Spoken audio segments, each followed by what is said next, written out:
Hello, it's week 9 of season 3 of the Andy Griffith Show. This week's episode title is Floyd the Gay Deceiver. Barney, what's up this week? Floyd comes to the barber shop one morning to open a nut, and Andy's already standing there waiting on him because he wants to get a haircut first thing. And then in the barber shop, Andy notices that Floyd got a letter in the morning mail addressed to Floyd Lawson Enterprises.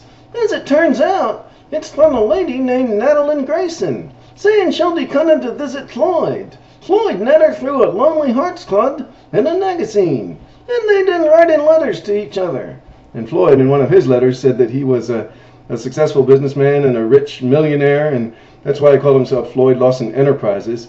And now he's so flustered that he can't do Andy's haircut because he's so upset about her coming and finding out that he's not rich, like he said he was. And Andy said, well, she probably exaggerated about herself, too, in her letters.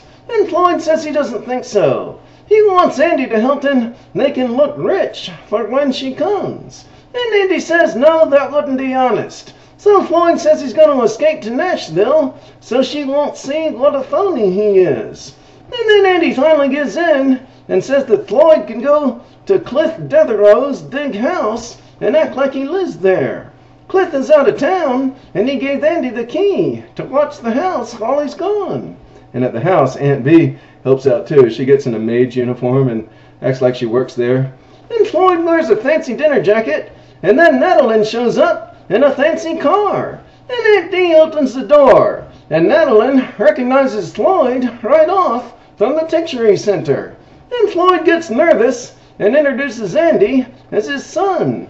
And Andy says he wasn't mentioned in Floyd's letters because he's gone a lot at school, studying to be a chiropractor. And then the doorbell rings again, and Aunt Bee opens it up, and it's Opie. And he comes in and sees his daddy and says, hey, Pa. And then Floyd says, oh, this is my other son. And Madeline says, well, if they're both your sons, why did one son say, hey, Pa, to his brother? And Andy says, oh, he didn't say Pa. He said, hey, Paul, that's my middle name. So Andy and Opie go in the kitchen, and Natalie and Floyd sit alone in the living room.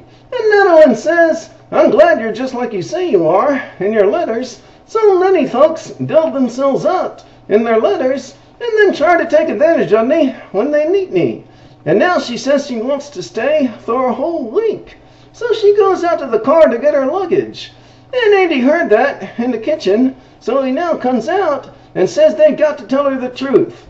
And Floyd says he can't, so Andy says he will. So now Floyd goes in the kitchen, and Andy says to Natalie, you know, in these clubs, folks don't always represent themselves properly.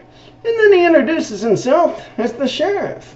Now, and she says, what gave me away, Sheriff? And now, so Andy sees by her saying that she's not what she said she was either. But he doesn't let on that he didn't know that, so he just waits to see what she says.